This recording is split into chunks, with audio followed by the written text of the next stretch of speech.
Bismillahirrahmanirrahim. Alhamdulillah wassalatu wassalamu ala Rasulillah wa ala alihi wa ashabihi wa man wala. Rabbana zidna ilma warzuqna fahma. Rabbi shrah li sadri wa yassir li amri wahlul 'uqdatam min lisani yafqahu qawli. Allahumma 'allimna ma yanfa'una wanfa'na bima 'allamtana warzuqna ilman wa amalan mutaqabbala. Amin ya rabbal alamin. Sebelumnya kami pengajar dan PJ mohon maaf sebesar-besarnya atas misinformation yang sudah kita umumkan di minggu lalu bahwasanya akan kita tawakufkan bimbel tarikh ini, tapi ternyata setelah itu dapat info terbaru kalau muqarrar 3 sanawi diperpanjang sampai bab 6. Oleh karena itu insyaallah akan kita teruskan sedikit lagi pembahasan bimbel tarikh kita sebelum tawakuf. Nah, setelah kemarin kita membahas di bab 5 seputar perluasan penjajah barat, negara-negara imperialis sebelum Perang Dunia Pertama, yang mana negara-negara ini sebelum Perang Dunia Pertama sudah berada di bawah kendali penjajah. Nah, sekarang kita membahas tentang perluasan penjajah di wilayah-wilayah Utsmani setelah Perang Dunia Pertama. Plus kita akan di awal membahas seputar Perang Dunia Pertama itu secara ringkas. Nah, di buku bisa dibuka halaman 104. Di situ di awal dijelaskan Masirud Daulah Al-Utsmaniyah, bagaimana nasib atau kesudahan Daulah Utsmaniyah. Kita kan tahu bahwa Daulah Utsmaniyah wilayah-wilayahnya sudah dicaplok-caplok oleh penjajah. Nah, ketika dideklarasikan Perang Dunia Pertama, yang mana awalnya ini adalah banyak konflik itu bisa dicari sendiri. Intinya di barat ini perang antar negara-negara atau aliansi 3 itu antara Italia, Jerman, Austria melawan sekutu. Nah, dengan harapan bahwa Utsmani bisa merebut kembali wilayah-wilayah yang sudah diambil penjajah itu, maka Utsmani pun akhirnya ikut dalam peperangan. Dan kita sudah bisa menebak dengan siapa Utsmani bersekutu di Perang Dunia Pertama ini. Tentu nggak mungkin kan Utsmani beraliansi atau berkoalisi dengan Inggris, dengan Perancis. Nggak mungkin, orang Utsmani pengen ngembaliin wilayah yang mereka ambil kok. Tentu harus berada di blok yang berseberangan. Terlebih lagi kan Utsmani dengan Jerman cukup erat hubungannya. Kita tahu kemarin sebelum ini bahwa Jerman dan Utsmani itu mengadakan sebuah perjanjian proyek rel kereta api dan banyak proyek-proyek lainnya yang itu membuat murka sekutu. Akhirnya Utsmani bersama dengan Jerman dan blok sentral. Nah, kemudian Utsmani mendeklarasikan perang jihad kepada seluruh kaum muslimin yang masih berada di wilayah Utsmani. Ditandai dengan Utsmani, Armada Laut Utsmani menghujani pelabuhan Odessa dan pelabuhan Sebastopol itu di Rusia di utara Laut Hitam dengan bom-bom untuk menandakan ini loh gue siap perang melawan Anda gitu. Nah, ini membuat Inggris dan juga sekutu sedikit resah. Nah, kemudian bagaimana keadaan Arab ketika itu? Di Arab, amma fil badil Arabiyah, adapun di negara Arab, pengumuman jihad itu di awal membangkitkan semangat rakyat Arab. Hanya saja krisis yang terjadi antara Arab dengan Turki masih terus berlangsung. Yaitu krisis atau lebih tepatnya bisa kita katakan merupakan propaganda dan adu domba sekutu kepada Turki dan juga Arab, ingin memisahkan antara Arab dengan Turki, ya. Arab diprovokasi, ya, untuk mengambil kembali kekhilafahan dari bangsa Turki. Turki pun juga sama. Akhirnya diadakanlah, ya, sebuah muktamar atau Muktamar Al-Arabi Al-Awal, Kongres Arab pertama di Paris, yang di situ, ya, di konferensi itu mereka bersepakat, di Perang Dunia Pertama ini mereka harus tetap berada di pihak Utsmani, tapi mereka masih tetap ingin, ya, desentralisasi wilayah Arab, ya, ingin memisahkan wilayah Arab dari Utsmani secara administrasi begitu. Nah, tapi kemudian tidak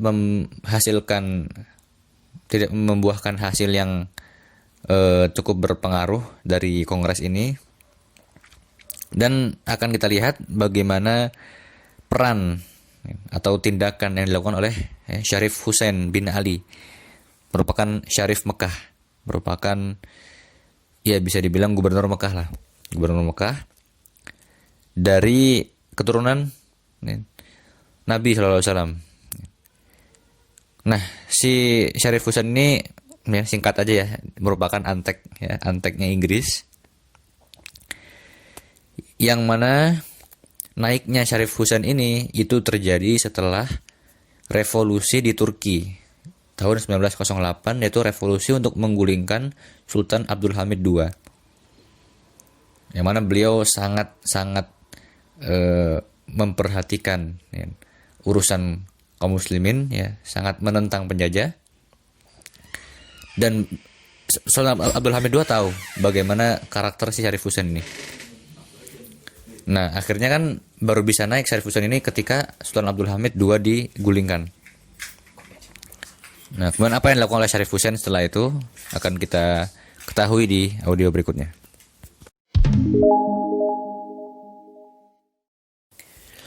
Oke, next, setelah kita mengetahui bagaimana karakter atau syakhsiyah dari Syarif Hussein ini yang merupakan antek Inggris, maka ia pun melakukan aktivitas politik yang berskala luas, ya, di Jazirah Arab. Dimulai dengan peran putranya yang bernama Abdullah, ya, Amir Abdullah, itu mengadakan sebuah komunikasi, ya, ittisal dengan Sir Ronald Storrs, seorang sekretaris Oriental Inggris untuk Mesir, untuk Kairo. Untuk ngapain, ya, Abdullah ini berhubungan, ya, komunikasi dengan Sir Ronald Storrs untuk istishfaf Rais Sultan Al-Britania iza muhawalatil atraq al-Utsmaniyin iqsa'a Syarif Hussein min mauqihi, untuk melihat sejauh mana pandangan Inggris terhadap usaha orang-orang Turki Utsmani untuk menggulingkan Syarif Hussein dari Syarifah atau Syarafah Mekah. Karena orang Turki paham bagaimana karakter si Syarif Hussein ini, tahu keantekan si Syarif Hussein ini. Maka para pasha di Turki ingin, ya, menggulingkan Syarif Hussein. Maka merupakan hal yang wajar, tabii, Inggris menampakkan lemah lembut, ya, kepada Syarif Hussein. Nah, kemudian, ya, Inggris mengalami sebuah dilema.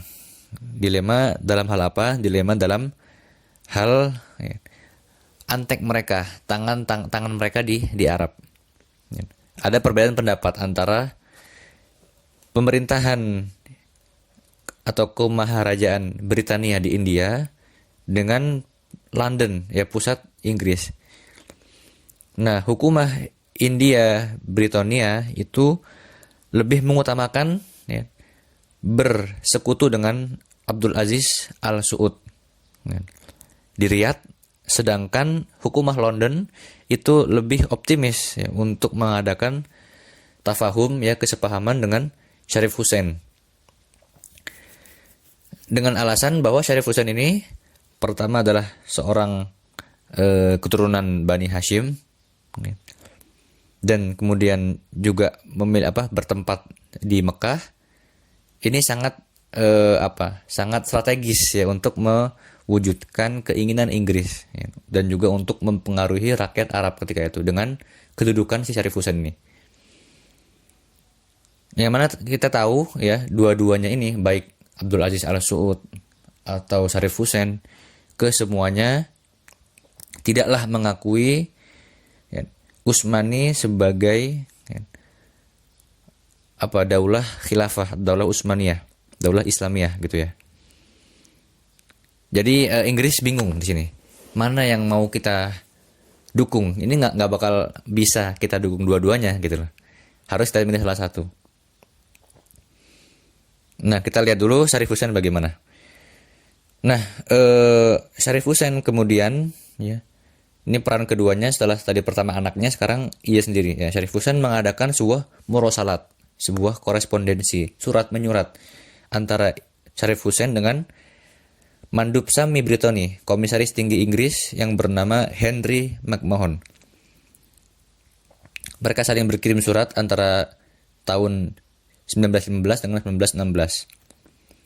Yang di salah satu surat itu, ya, Syarif Hussein mengutarakan keinginannya dan tumuhatnya, ya, ketamakannya yang dijelaskan dalam 106.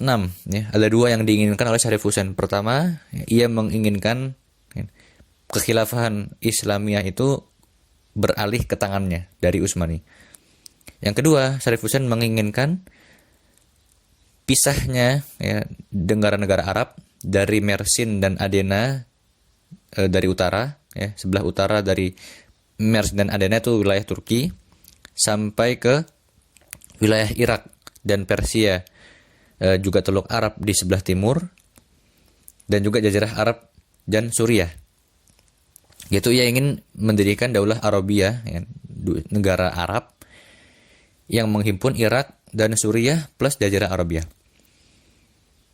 Nah, dan secara otomatis ya Inggris ya tentu menolak. Yang pertama ya menolak kekhilafahan. Orang Inggris ingin menghapus kekhilafahan kok. Ya. Nggak mungkin kan Inggris memenuhi permintaan Syarif Hussein untuk menjadi khalifah lagi. Ya. Nah, alasan Inggris adalah bahwa Inggris telah menjalin kesepakatan atau perjanjian dengan para masyaikh di Jazirah Arab, para emir-emir ya, keamiran Jazirah Arab, dan para masyaikh ini dan juga Inggris itu tidak menginginkan adanya perubahan gitu. Artinya kalau mengabulkan permintaan Syarif Hussein ini artinya akan ada perubahan. Pertama tolak ya. Terlebih lagi ya, Abdul Aziz bin Saud itu sudah mengadakan perjanjian ya, yang dinamakan dengan perjanjian Darin dengan Inggris ya, yang mengakui ya, kedaulatan atau ya kekuasaan otoritas Abdul Aziz bin Saud di Riyadh ketika itu. Dan Inggris sudah menjalin hubungan dengan seluruh keemiran di wilayah Arab.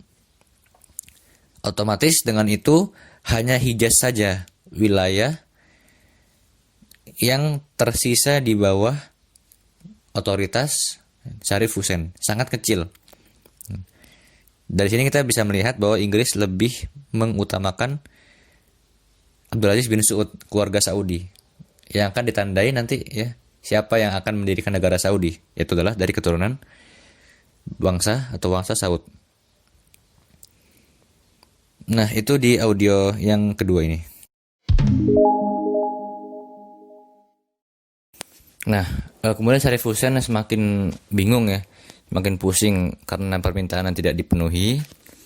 Ditambah lagi di saat yang sama ketika itu, pemerintahan Turki Utsmani itu mengirimkan Jenderal Wahib Basha ke Jeddah dengan rencana untuk menggulingkan Syarif Hussein. Mengapa? Karena Syarif Hussein itu enggan untuk mengikutkan tentara Arab melawan Inggris di Mesir, yang mana ketika itu dipimpin oleh Jamal Pasha di Mesir melawan Inggris. Ini kan lagi perang nih kondisinya nih ya. Terus ya Arab nggak mau ngirim pasukannya untuk membantu tentara Mesir, tentara ya Turki di Mesir. Maka akhirnya kalah ya, tentara Turki kalah di Mesir dan murka dengan ya, orang-orang Arab yang enggan berpartisipasi dalam peperangan melawan Inggris di Mesir. Akhirnya ditangkaplah ya para tokoh-tokoh gerakan Arabiyah di Suriah karena ditemukan ya sebuah dokumen ya, di konsul Perancis bahwasanya mereka ini berkonspirasi dengan musuh-musuh negara Turki. Maka akan dieksekusi ya, mereka-mereka itu.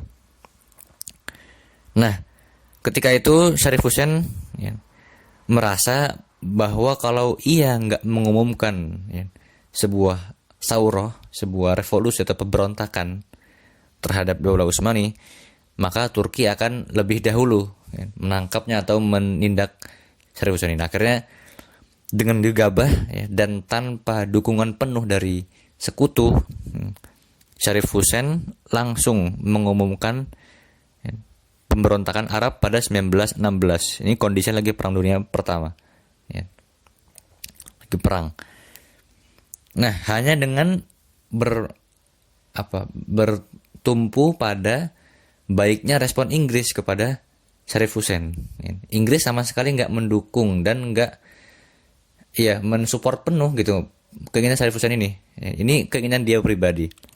Dan yang nanti akan kita ketahui bagaimana ya, tindakan yang diambil oleh Syarif Hussein ini.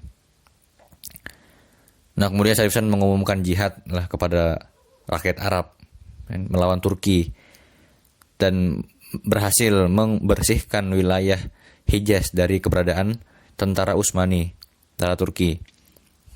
Kemudian pasukan Arab itu semakin lama semakin merayap ya, dari Hijaz menuju ya utara menuju Syam, berhasil menguasai wilayah Teluk Aqabah ya. Dan legiun Arab ini dipimpin oleh Amir Faisal ya, anaknya Syarif Hussein. Jadi anak Syarif Hussein ada dua, yang pertama tadi Abdullah, yang sekarang ini Faisal sebagai pimpinan dari pasukan Arab ya, pemberontakan Arab. Kemudian berhasil masuk ke Al-Quds, Palestina, Yerusalem. Kemudian berhasil menembus Damaskus, Homs, Hamad, dan Aleppo. Nah, di saat yang sama Inggris ya, itu berhadapan dengan pasukan Utsmani di Irak. Dan hampir saja Inggris menguasai Irak, menguasai Baghdad. Namun ketika itu ya Utsmani meminta untuk gencatan senjata dengan Inggris. Maka diadakanlah sebuah perjanjian namanya Hudnah Mudros, gencatan senjata Mudros pada November 1918. Nah, dan dengan gencatan senjata ini akhirnya Inggris menduduki wilayah Mosul di Irak. Nah, kemudian bagaimana nasib ya, tentara Arab yang sudah terlanjur berangkat dari Hijaz menuju Syam itu ya. Pasukan Arab, tentara Arab yang sudah berangkat di bawah pimpinan Faisal bin Hussein itu memperoleh kemenangan-kemenangan dari mulai Hijaz sampai ke Syam. Nah, tapi ya mereka dikejutkan ya dengan bocornya sebuah informasi ya, yang dibocorkan oleh Rusia Bolshevik. Yang mana Rusia sebelum ini ya, atau di awal Perang Dunia Pertama itu masih berbentuk kekaisaran. Namun di tengah-tengah Perang Dunia Pertama ya, terjadi revolusi Bolshevik yang nanti akan membuahkan ya, sebuah negara baru ya yang bernama Uni Soviet gitu dengan paham komunisnya. Nah, apa yang dibongkar oleh Rusia Bolshevik ini yang menggantikan Kaisar Rusia itu adalah sebuah konspirasi ya, sebuah perjanjian antara Inggris, Perancis dengan Kaisar Rusia ya, yang dikenal dengan perjanjian Sykes-Picot ya, antara Francois Georges Picot dan Mark Sykes, yaitu diplomat Inggris dan diplomat Prancis. Mengadakan ya sebuah perjanjian, ya, apa isinya, untuk membagi wilayah-wilayah Utsmani. Ya. Nah, dokumennya ini dibocorkan oleh Rusia Bolshevik. Ya. Yang mana Anda juga belum tahu kenapa dia membocorkan. Yang jelas mungkin tidak suka dengan keputusan ini. Ya.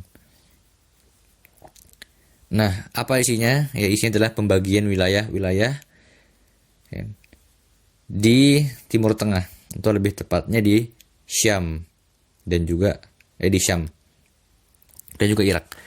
Nah, Prancis mendapat selatan Anatolia, ya, selatannya Turki, dan juga Suriah, Lebanon, sampai utaranya Irak.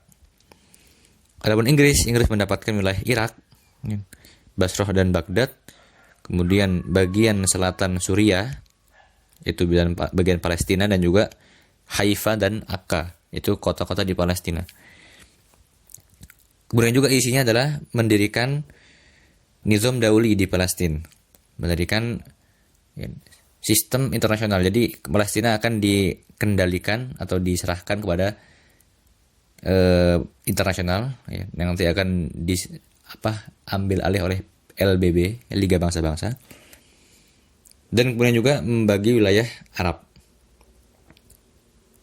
Bayangkan ya, ini memang berangkatnya pasukan Arab, emang Inggris sama sekali nggak memerintahkan seperti itu ya.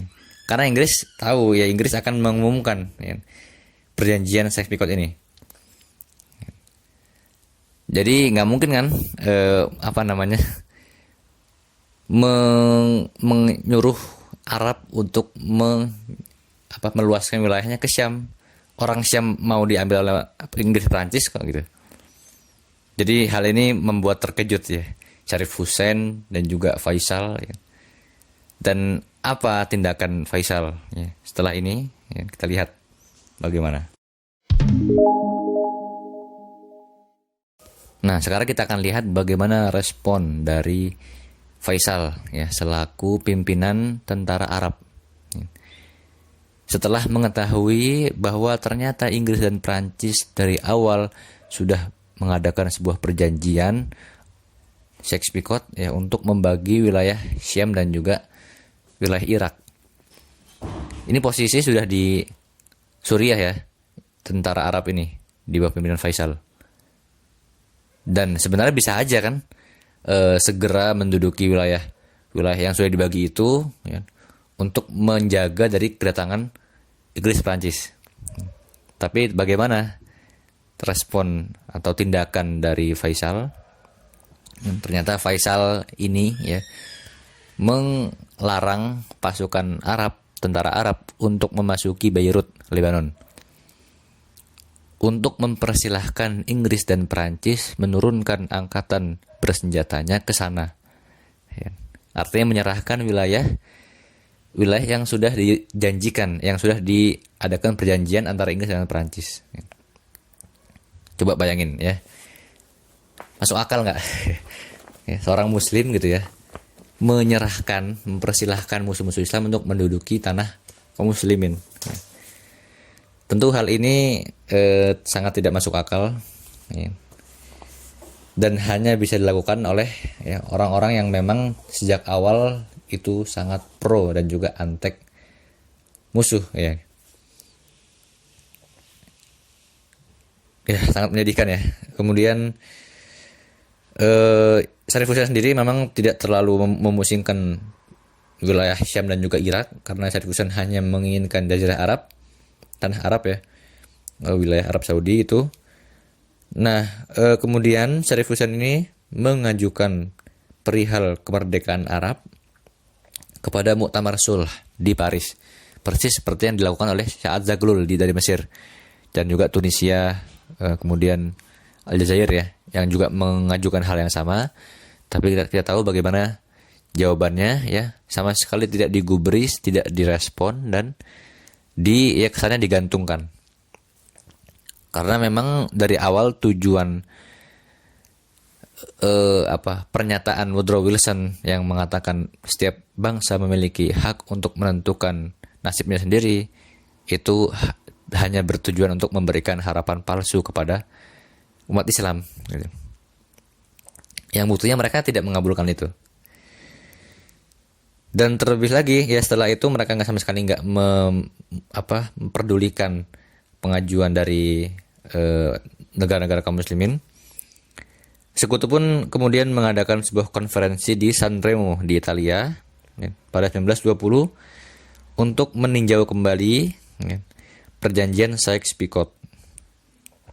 Yang dengan itu, dengan diadakan konferensi di Sanremo ini, wilayah Irak seluruhnya dan juga Palestina itu saat ini ya menjadi di bawah mandat Inggris. Dan Suriah Lebanon itu di bawah intidab ya, atau mandat Perancis. Ya. Jadi mandat dari LBB memberikan mandat kepada Inggris untuk menduduki wilayah ini, kepada Perancis menduduki wilayah ini. Yang mana muktamar ini dihadiri oleh PM Britania, PM Perancis, PM Italia dan juga dan juga dubes Jepang. Nah, itu kan kita lihat bagaimana sekutu ya. Kemudian terakhir ya 108 Dukhulul Hijaz fi hukmi al-Su'ud. Masuknya Hijaz ke dalam pemerintahan keluarga Saud. Nah, Syarif Hussein ya di bawah atau dengan anaknya dan juga tentara Arab itu sudah sampai di Suriah dan sedikit lagi ya mewujudkan keinginan Syarif Hussein untuk menjadi pimpinan ya negara Arab yang baru. Akhirnya ya kemudian harus menghadapi sebuah tekanan militer yang besar ya dari dari pihak Abdul Aziz bin Saud yang berhasil mengalahkan pasukan Syarif di bentrokan pertama benturan pertama mereka di Tarobah pada 1919. Kemudian Abdul Aziz bin Saud pun meluaskan wilayahnya dan berhasil mengalahkan keluarga Rashid. Ini keluarga juga besar ya, tandingan yang keluarga Saudi lah. Itu kalahkan juga. Kemudian saat Abdul Aziz bin Saud berhasil menguasai wilayah Taif pada 1924. Kemudian wilayah-wilayah Hijaz satu persatu mulai jatuh ke tangan Abdul Aziz bin Saud, yang mana Abdul Aziz bin Saud ini ketika itu merupakan Sultan Najd. Sultan Najd itu Abdul Aziz bin Saud dan Raja Hijaz itu Syarif Hussein. Yang mana pada akhirnya Syarif Hussein terpaksa meninggalkan Hijaz ya, karena kalah ya melawan Abdul Aziz bin Saud. Dan Abdul Aziz bin Saud pun mendeklarasikan dirinya sebagai Raja Hijaz dan Sultan Najd pada 1926. Kemudian Abdul Aziz bin Saud pun berusaha ya untuk meredam konflik yang terjadi di Asir. Ya, Asir itu wilayah perbatasan antara Saudi dengan Yaman. Yang mana ketika itu di bawah pemerintahan Al-Adarisah. Yang mana Imam Yahya Hamiduddin, yaitu Imam Syiah Zaidiyah di Yaman ya, itu berusaha ingin mengambil alih wilayah Asir itu. Nah, orang-orang Adarisah pun di awal itu bergabung dengan Saudi ya untuk melawan pasukan Imam Yahya ini dari Yaman. Tapi kemudian melihat bahwasanya Saudi ya atau Abdul Aziz bin Saud ini itu ingin mengambil alih wilayah Asir. Akhirnya orang-orang Adarisah ini membelot ya, bergabung dengan pasukannya Yaman, Imam Yahya untuk melawan Saudi ya. Yang singkat ceritanya kemudian yang menang adalah Abdul Aziz bin Saud ya. Dan Asir pun menjadi wilayah bagian negara Saudi atau bagian wilayah kerajaan Hijaz dan Najd. Sampai nanti pada 1932 itu baru dah didirikan kerajaan Arab Saudi yang kita kenal sekarang. Dan raja pertama adalah ini Abdul Aziz bin Saud. Nah itu ya kurang lebih apa yang bisa kita bahas di pertemuan ke-8 ini. Wallahu a'lam bishawab.